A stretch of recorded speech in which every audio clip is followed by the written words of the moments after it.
ఇది కేవలం సమాచారంగా మాత్రమే భావించండి. వైద్య నిపుణులను సంప్రదించండి.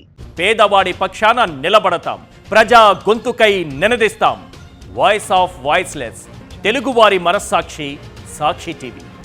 సాక్షి టీవీ ప్రసారాల కోసం మీ స్థానిక కేబుల్ ఆపరేటర్ను వెంటనే సంప్రదించండి. సో ఈ డయాబెటీస్ టైప్ 1 టైప్ 2 అనేది మనం జనరల్గా సిమ్టమ్స్ ఎలా ఉంటాయి, దాన్ని మనం ఎర్లీ స్టేజ్లో ఎలా గుర్తించవచ్చు?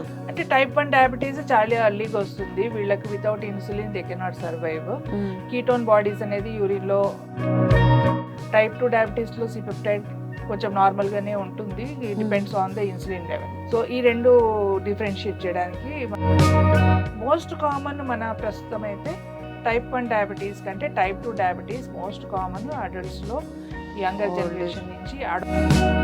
మనం డయాబెటిక్ డైట్ అని అన్నాం కదా, సో దాంట్లో మనం ఏది ఇన్క్లూడ్ చేసుకుంటే బెటర్, ఏది ఎక్స్క్లూడ్ చేస్తే బెటర్? మన Indian diet actually diabetic diet. మన థాలీస్ అని ఉంది, మనం ఏదైతే చూస్తామో మన దాంట్లో ఏముంటుంది, నాన్ వెజ్ ఎక్కువ తిన్నప్పుడు, ఎక్కువ oily food, fried foods, deep fried foods ఎక్కువ తిన్నప్పుడు ఇవన్నీ.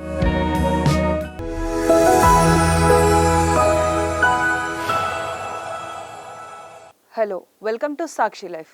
షుగర్ని గుర్తించని సిచ్యువేషన్స్లలో మనం ఇన్సులిన్స్ వరకు వెళ్ళే అవకాశాలు కూడా ఉన్నాయి. అసలు ఈ ఇన్సులిన్స్ అనేది ఎప్పుడు వాడాల్సి వస్తుంది, మెడికేషన్ తోటి మనం ఎలా దీన్ని కంట్రోల్ చేసుకోవచ్చు, అదేవిధంగా మన ఆహార అలవాట్లను కూడా ఏ విధంగా ఈ షుగర్స్కి ప్రభావితం చేస్తుంది, ఇవన్నీ విషయాల్ని కూడా ప్రస్తుతం మనతో పాటు సీనియర్ డాక్టర్ ప్రశాంతి రాజు గారు ఉన్నారు, senior consultant at general medicine Apollos Jubilee hills. వారిని అడిగి తెలుసుకుందాం. నమస్తే మ్యామ్. సో మ్యామ్, అంటే ఇప్పుడు మనం అనుకున్నాము డయాబెటీస్ 2 టైప్స్ ఉంటాయని. సో ఈ డయాబెటీస్ టైప్ 1 టైప్ 2 అనేది మనం జనరల్గా సిమ్టమ్స్ ఎలా ఉంటాయి, దాన్ని మనం ఎర్లీ స్టేజ్లో ఎలా గుర్తించవచ్చు? అంటే టైప్ 1 డయాబెటీస్ చాలా ఎర్లీగా వస్తుంది. వీళ్ళకి without insulin they cannot survive. Ketone bodies అనేది యూరిన్లో హై షుగర్స్ ఉంటాయి వీళ్ళకి. Then there are many C peptide levels అని ఉంటుంది. సి పెప్టైడ్ లెవెల్స్ నెగ్లిజిబుల్ ఉంటాయి టైప్ 1 డయాబెటీస్లో. సో వాళ్ళకంటే సి పెప్టైడ్ లెవెల్స్ మనకి ఏం చెప్తాయంటే బాడీలో ఇన్సులిన్ ఎంత ఉంది అనేది చెప్తుంది. టైప్ 1 డయాబెటీస్లో ఇన్సులిన్ ఉండదు, so naturally it is very low. Type 2 డయాబెటీస్లో సి పెప్టైడ్ కొంచెం నార్మల్గానే ఉంటుంది, depends on the insulin levels. So ఈ రెండు డిఫరెన్షియేట్ చేయడానికి మనము ఇది యూస్ చేయొచ్చు, ఈ బ్లడ్ టెస్ట్. ఓకే. కన్ఫ్యూజన్ ఉన్నప్పుడు కొంతమందికి ప్యాంక్రియాటైటిస్ అని ఉంటుంది. ప్యాంక్రియాటైటిస్ అంటే ప్యాంక్రియాస్లోనే మన ఇన్సులిన్ ప్రొడ్యూస్ అవుతుంది బీటా సెల్స్ నుంచి. అది డ్యామేజ్ అయింది అనుకోండి, వాళ్ళకి షుగర్ వచ్చేది అవుతుంది, అవకాశం ఉంది. ఇది ఇంకో టైప్ ఆఫ్ డయాబెటీస్ అన్నమాట. మోస్ట్ కామన్ మన ప్రస్తుతం అయితే టైప్ 1 డయాబెటీస్ కంటే టైప్ 2 డయాబెటీస్ మోస్ట్ కామన్ అడల్ట్స్లో, యంగర్ జనరేషన్ నుంచి, అడాలసెంట్స్ నుంచి ఉంది అన్నమాట. So the best way to control type 2 diabetes ఏంటంటే, ముందు నుంచి మనకు రిస్క్ ఉందంటే మనం ముందు నుంచే డయాబెటిక్ డైట్ ఫాలో అవ్వాలి. డయాబెటిక్ డైట్ అంటే low carbohydrate, low fat, low oil food అన్నమాట. అండ్ రెగ్యులర్ ఎక్సర్సైజ్ చేయాల్సింది. ఎక్సర్సైజ్ చేసినప్పుడు మన ఇన్సులిన్ మనకు ప్రొడక్షన్ బాగా అవుతుంది, షుగర్ బాగా మెటబలైజ్ అవుతుంది. వాళ్ళకు ఎక్సర్సైజ్ డైలీ చేసే వాళ్ళకు షుగర్ వచ్చే అవకాశం తక్కువ. ఎక్సర్సైజ్ చేసే డయాబెటిక్ పేషెంట్స్కి ఇన్సులిన్ వరకు వెళ్ళే అవకాశం తక్కువ. ఓకే. సో ఒకటి గుర్తుంచుపెట్టుకోవాలంటే, ఎంత ఎర్లీగా డయాబెటీస్ వస్తే మీకు డయాబెటిక్ కాంప్లికేషన్స్, ఇప్పుడు మీకు 26 ఇయర్స్లో డయాబెటీస్ ఉంటే నౌ ఇండియన్ లైఫ్ ఎంతవరకు ఉంటుంది, 75 వరకు ఉంది. సో 25 అంటే 50 years you are living with diabetes. So అర్థం చేసుకోవాల్సింది ఏంటంటే, ఈ 50 ఇయర్స్లో మనం ఎంత స్ట్రాంగ్గా, ఎంత బాగా చేసుకున్నా కానీ కాంప్లికేషన్స్ వచ్చే అవకాశం మనకు 50 ఇయర్స్లోనే స్టార్ట్ అవుతుంది. డయాబెటీస్ సరిగా కంట్రోల్ లేకపోతే 10 ఇయర్స్ లోపల మనకు కాంప్లికేషన్స్ ఏదైతే చెప్పామో, heart attacks, strokes, high BP and kidney failure, loss of vision, ఇవన్నీ మనకు అర్లీగా వచ్చే అవకాశం ఉంటుంది. అవి అన్నీ ఇర్రివర్సిబుల్, మనం ఏం చేయలేము ఆ టైంలో. సో మనకు షుగర్ వచ్చే అవకాశం ఉంటుంది అని తెలిసినప్పుడు, అయినా కానీ ప్రస్తుతం అయితే నేను ఏ పేషెంట్ని చూసినా బ్లడ్ టెస్ట్ రాస్తున్నప్పుడు వాళ్ళకి ర్యాండమ్ షుగర్ రాసేస్తాను, ఏ స్టేజ్లో, ఏ ఏజ్లో ఉన్న వాళ్ళని. ఎందుకంటే మన ఇండియాలో మనం అది రాయడం తప్పు కాదు, because we can save someone అర్లీగా. డిటెక్ట్ చేయడము మనకు చాలా ఇంపార్టెంట్. సో నేను అడ్వైస్ చేసేది ఏంటంటే, ఎవరైతే జాబ్ స్టార్ట్ చేస్తారో వాళ్ళు ప్రతి ఇయర్ ఒక హెల్త్ చెకప్ చేయించుకుంటే, ప్రివెంటివ్ హెల్త్ చెకప్ చేయించుకుంటే, ప్రతి ఒక్కరూ చేయించుకోవాలి. యాక్చువల్లీ మన ఇండియాలో 25% of people only health checkup చేసుకుంటారు. వాళ్ళకి అవగాహన కూడా ఉంది, అంతే వరకే అవగాహన ఉంది దట్ ప్రివెన్షన్ గురించి.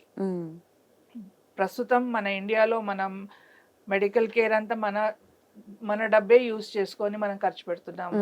అంత మనకు నేషనల్ లెవెల్లో ఫ్రీగా లేదు కాబట్టి మనకు జబ్బులు రాకుండా చూసుకోవాలంటే బెస్ట్ ఏంటంటే ఎవ్రీ ఇయర్ హెల్త్ చెకప్ చేయించుకోవడము. అర్లీగా డయాబెటీస్ డిటెక్ట్ చేస్తే, ఒకవేళ మీకు ప్రీ డయాబెటీస్ ఉందనుకోండి, మీరు వెయిట్ కంట్రోల్ చేసుకొని వెయిట్ లాస్ తోటి డయాబెటిక్ డైట్ ఫాలో అవుతే మీరు షుగర్ ఒక 10-15 సంవత్సరాలు పోస్ట్పోన్ చేసుకోవచ్చు. ఆ తర్వాత కూడా మీకు షుగర్ కంట్రోల్లో ఉంటుంది. అది మీరు పాటించలేదనుకోండి, మీకు లేట్ స్టేజ్లో మీరు కరికాళ్ళ మంటలతోటి కళ్ళు హార్ట్ అటాక్ తోటి అప్పుడు మీకు షుగర్ ఉందని తెలుసుకున్నారనుకోండి, అది చాలా లేట్ స్టేజ్. సో నేను అడ్వైస్ చేసేది ఏంటంటే, షుగర్ని మన ఇండియాలో తగ్గించాలంటే ప్రతి ఒక్కరు వ్యాయామం చేయాల్సింది. అది చిన్న పెద్ద కాదు, పిల్లల స్కూల్లో నుంచి స్టార్ట్ అవ్వాలా. హీటింగ్ హ్యాబిట్స్ మారాలా. ఎప్పుడైనా కానీ మనకు చీట్ డేస్ పెట్టుకోవచ్చు, మనకు నచ్చిన ఆహారం ఎప్పుడైనా తినొచ్చు, కానీ ప్రతిరోజు మనము high carbohydrate high fat diet తీసుకొని ఎక్సర్సైజ్ చేయకుండా ఒకటే చోట కూర్చోవడం ఇవన్నీ చేసినప్పుడు మనము ఎక్సర్సైజ్ చేయడం చాలా ఇంపార్టెంట్. ఎక్సర్సైజ్ చాలా ఇంపార్టెంట్ షుగర్ ప్రివెన్షన్లో. అండ్ ఇది లైఫ్ లాంగ్ ప్రాక్టీస్ చేస్తే మనకు షుగర్ లేట్ స్టేజ్లో 60-70s షుగర్ రావడం వేరు, ఎర్లీ 20s రావడం వేరు. అండ్ ఇంకోటి ఏంటంటే ఆడవాళ్ళ హెల్త్ చాలా ఇంపార్టెంట్ ప్రస్తుతం. మనకు ఆడవాళ్ళు ఇప్పుడు ముందులాగా లేరు కదా, అందరూ ఈక్వల్గా వర్క్ చేస్తున్నారు, అదే స్ట్రెస్ ఫేస్ చేస్తున్నారు. అండ్ వాళ్ళకు కూడా మనకు అంత హెల్ప్ లేదు, because it's single families, there is no joint families to help them. అందుకని స్ట్రెస్ లెవెల్స్ ఇంటా బయట స్ట్రెస్ అన్నీ ఉన్నాయి కాబట్టి వాళ్ళు కూడా హెల్త్ చాలా పట్టించుకోవడం లేదు. బయట పిజ్జాలు బర్గర్స్ ఇవన్నీ ఈజీగా జంక్ ఫుడ్, అంటే వర్క్ స్ట్రెస్, వర్క్ వచ్చిన తర్వాత కూడా స్ట్రెయిన్ అవ్వడం ఎందుకని జనరల్ గా బయట ఫుడ్ ప్రిఫర్ చేస్తూ ఉంటాం, ఇవన్నీ అయిపోయింది. సో మన ఆహార అలవాట్లు చాలా డిఫరెంట్ గా అయిపోయినాయి బికాస్ ఆఫ్ వేరియస్ రీజన్స్. ఇది మెయిన్ గా life style disorder diabetes. So life style disorder ఉన్నప్పుడు సింపుల్ ఏంటంటే, మనం నార్మల్ గా మన ఇంట్లో వంట చేసుకొని మనం తింటే మనం తినేది ఏంటో తెలుసు. బయట తిన్నామంటే వాళ్ళు చేసేది ఎంత న్యూట్రిషన్ ఉందో కూడా మనకు తెలియదు. ఎక్సర్సైజ్ అనేది రోజు పొద్దున్నే లేయాలా, హాఫ్ అన్ అవర్ చేయాలా అంటే కాదు. అలా వీలు కానప్పుడు మీరు 10 minutes ఆర్ 15 minutes 3 slots చేసుకోవచ్చు. అంటే ఒకటే walking is the best. Walking, yoga నేను అడ్వైస్ చేస్తాను. ఎందుకంటే వాకింగ్ ఎవరైనా చేయొచ్చు, ఎక్కడైనా చేయొచ్చు. యోగా అనేది మనకు వర్షం పడినా చేయొచ్చు, ఇంట్లో చలి ఉన్నా చేయొచ్చు, మనకి ఏం గ్యాడ్జెట్స్ అవసరం లేదు. ఎక్సర్సైజ్ అనగానే జిమ్ జాయిన్ అవ్వాలా అంటారు, అవసరం లేదు. యోగా వాకింగ్ అనేది ప్రతి ఒక్కరూ లైఫ్ లాంగ్ చేసుకోగలుగుతారు. And they have proven that we can control diabetes and prevent diabetes also. వీటిలలో వెయిట్ లాస్ కూడా అవుతుంది. సో జస్ట్ 2 things మాడిఫై చేస్తే మన ఇండియాలో డయాబెటీస్ కంట్రోల్ చేయొచ్చు. ఒకటేమో ఈటింగ్ హ్యాబిట్స్, ఇంకోటేమో డైలీ ఎక్సర్సైజ్. ఇవి 2 చేయించుకొని ఎవ్రీ ఇయర్ హెల్త్ చెకప్ చేసుకుంటే అర్లీగా డిటెక్ట్ చేస్తాము, కాంప్లికేషన్స్ రాకుండా చేయొచ్చు, డయాబెటీస్ని ప్రివెంట్ చేయొచ్చు, మంచిగా కంట్రోల్ చేసుకోవచ్చు. సో మ్యామ్, ఇప్పుడు మనం డయాబెటిక్ డైట్ అని అన్నాం కదా, సో దాంట్లో మనం ఏది ఇంక్లూడ్ చేసుకుంటే బెటర్, ఏది ఎక్స్క్లూడ్ చేస్తే బెటర్? చెప్పాను కదా ఇంతకుముందు, మనము ఇప్పుడు జంక్ ఫుడ్ నోను, పిల్లలకు కూడా అంతే, వాళ్ళకి చిప్స్ ఇవన్నీ ఇవ్వడము చాలా వరకు ఆపేయడం మంచిది. ఎందుకంటే మన Indian diet actually diabetic diet. మన థాలీస్ అని మనం ఏదైతే చూస్తామో మన దాంట్లో ఏముంటుంది, ఒక చిన్న కప్లో రైస్ ఇస్తారు, 2 పుల్కాలు ఇస్తారు, అన్ని మిగతావన్నీ వెజిటబుల్స్ ఉంటాయి. వెజిటబుల్స్ అన్ని 0 calories. అవి మన తినే ఒక చిన్న కప్పు రైస్ సరిపోతుంది మనకి. మన తినే కప్పు రైస్ ఎక్కువ కూరగాయలతో కలుపుకుంది అంటే it gives you the same సెటైటీ. అంటే మనకు ఆకలి అనేది కంట్రోల్ అయిపోతుంది. అది మనం అలా తిన్నామంటే ఆకలి కంట్రోల్ అవుతుంది, క్యాలరీస్ ఎక్కువ ఉండవు, కార్బోహైడ్రేట్స్ కూడా తక్కువ ఉంటుంది. మన బీన్స్ ఇవన్నిట్లో కూడా ప్రోటీన్స్ ఉంటాయి. పప్పులు, మన లెగ్యూమ్స్, పప్పులు ప్లాంట్ బేస్డ్ డైట్ అంటారు. ప్లాంట్ బేస్డ్ డైట్ అంటే వెజిటబుల్స్, మన పప్పు దినుసులు, మన మిల్లెట్స్, ఇవన్నీ కూడా క్యాన్సర్ కూడా ప్రివెన్షన్ అవుతుంది. డయాబెటీసే కాదు, క్యాన్సర్ ప్రివెన్షన్ అన్నమాట. నాన్ వెజ్ ఎక్కువ తిన్నప్పుడు, ఎక్కువ oily food, fried foods, deep fried foods ఎక్కువ తిన్నప్పుడు ఇవన్నిట్లో కార్సినోజన్స్ డెవలప్ అయ్యే అవకాశం ఉంటుంది. సో న్యాచురల్లీ మనం తినే ట్రెడిషనల్ ఇండియన్ డైట్, మన స్పైసెస్ కానీ ఇవన్నీ కూడా క్యాన్సర్ ప్రివెన్షన్, డయాబెటీస్ కంట్రోల్ చేస్తాయి. ఇప్పుడు సినమన్ అన్నారు, ఇవన్నీ కూడా డయాబెటిక్ వాళ్ళు తీసుకోవాలి, అట్లా అంతా చెప్తున్నారు. ఇవన్నీ మనకు తెలిసినవే. ఇవన్నీ మనకు మన పూర్వీకులు ఇట్లానే తినేవాళ్ళు. చాలా తక్కువ రైస్, అది కూడా అన్పాలిష్డ్ రైస్ తీసుకునేవాళ్ళు, అట్లా అన్నమాట. సో మిల్లెట్స్ కూడా బాగా చాలా యూస్ఫుల్. మిల్లెట్స్ మనకు షుగర్ స్లోగా రిలీజ్ చేస్తుంది. అదే బ్రౌన్ రైస్ అయినా కానీ అన్పాలిష్డ్ రైస్ కూడా స్లోగా రిలీజ్ అవుతుంది. సో మన ట్రెడిషనల్ ఇండియన్ డైట్ ఫాలో అవుతే అది మనల్ని ప్రొటెక్ట్ చేస్తుంది డయాబెటీస్ నుంచి. ఎక్కువ కూరగాయలు తినడము, ఎక్కువ సీజనల్ ఫ్రూట్స్ తినడము, ఇవన్నీ చేస్తే షుగర్ లెవెల్స్ తక్కువవుతుంది. ఎందుకంటే ఫ్రూట్స్లో ఉండే sugar natural sugar, high sugars ఉన్న వాళ్ళకి కొంచెం అవాయిడ్ చేయాలా, కానీ షుగర్ లేని వాళ్ళు, షుగర్ మితంగా ఉన్నప్పుడు వాళ్ళు తీసుకోవచ్చు ఫ్రూట్స్.